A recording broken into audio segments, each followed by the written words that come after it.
Kasi I wouldn't want to get into a relationship just for the sake of having someone beside me. Gusto ko buong-buo ako kapag pumasok ako sa relasyon or pag magpapakasal or mag-settle down. Maybe undecided. Bakit undecided?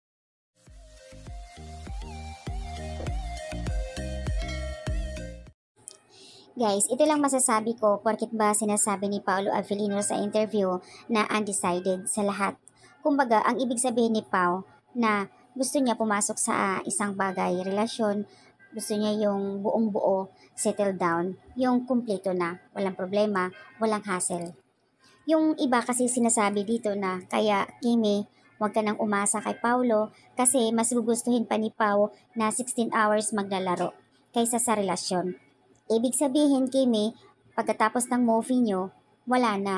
As in back to gamer na si Paolo. Kaya wag kang umasa. So yun yung mga madalas na nagko-comment dito. May disiplina po si Paolo sa sarili niya. Alam naman natin lahat, buhay artista, na kapag ayaw nila, yung minamadali. Siyempre, andoon yung point naman, tama si Pao, na kumbaga pag pumasok ka sa isang relasyon, yung ready ka na. Hindi yung urada-urada. Pinag-iisipan ang lahat ng bagay. Diba? Yung iba kasi kapag sinabi ni Pao porkit ganun ang sagot niya, sasabihin ka agad na walang pag-asa sa Kimi. Naku po, ayan na naman sila. So yun yung mga dalas na magko-comment. Honest ha, gusto din niyang sabihin na may assurance pag niyaya niya ang girl. Kaysa naman sa iba, iyak ng iyak, kasal, and then hiwalay.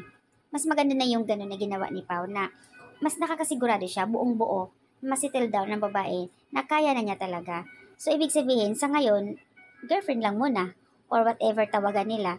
Kumbaga, darating din sila dyan. Mahirap kasi isang bagay na minamadali eh. And then, after nun, hiwalay ka agad. Diba? Napag-isipan. Seryoso si Pao sa buhay niya. Alam natin na introvert person siya. Pero, nakikita naman natin kung gaano sila ka-sweet. Di man nila inamin, pero nakikita natin sa kanila na may something na talaga. Yung pagre-regalo nila sa bawat isa, yung mga couples na ginagamit nila. Twinning, kumbaga. So, doon pa lang, di ba, makikita natin yun na talagang may relasyon. Siyempre, hindi nila pwedeng aamin. Ganun naman talaga mga artista eh. Ilang years, umabot na ng 12, 10 years bago umamin. Pero matagal na pala na may relasyon. Ganun.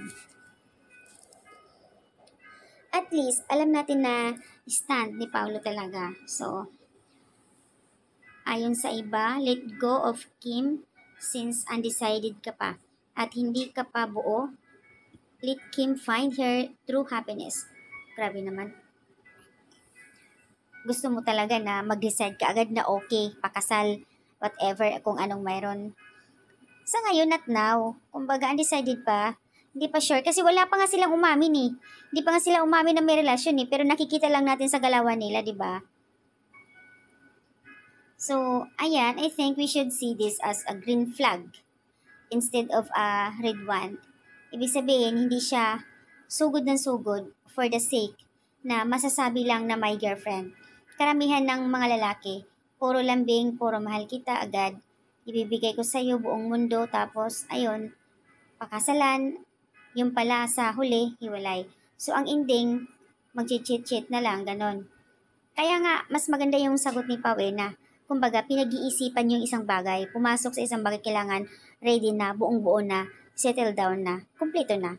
Kasi mahirap talaga kung urada-urada eh. Ang ending kasi doon, hiwalay, makikipag-cheat, parang ganon.